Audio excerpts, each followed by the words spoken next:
नांदी असणार आहे आणि हा आंबेगाव शिरूर तालुक्यातील युवक वर्ग आपल्या पाठीमागे मोठ्या खंबीरपणे उभा आहे। हे या निमित्तानं आज अधोरेखित होत आहे। गेटवरील सर्वांना विनंती, आपण स्थानापन्न व्हायचंय। या कार्यक्रमाच्या निमित्तानं उपस्थित पुन्हा एकदा सर्वांचं स्वागत। या ठिकाणी कार्यक्रमाचा प्रास्ताविक करण्यासाठी मी राष्ट्रवादी काँग्रेस पक्षाचे आंबेगाव तालुक्याचे युवक अध्यक्ष सन्माननीय अंकितराव जाधव यांना विनंती करतो की आपण आपल्या प्रास्ताविकाने कार्यक्रमाची सुरुवात करायची आणि आलेल्या सर्वांचं स्वागत या ठिकाणी आपण करायचे।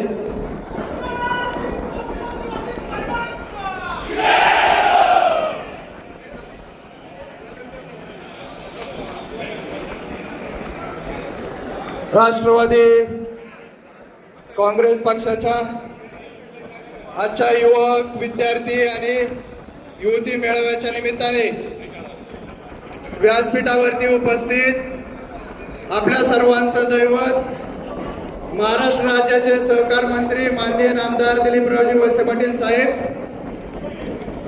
शिरूरचे माजी आमदार पोपटरावजी गावडे साहेब, आपल्या सर्वांच्या मायमाऊली किरणताई वळसे, पूर्वाताई वळसे, आंबेगाव तालुका राष्ट्रवादी काँग्रेस पक्षाचे अध्यक्ष विष्णू काका हिंगे, मानसिंग भैया पाचुनकर, व्यासपीठावरती उपस्थित भीमाशंकर सहकारी साखर कारखान्याचे चेअरमन बाळासाहेब बेंडे, विवेक दादा वळसे, प्रदीप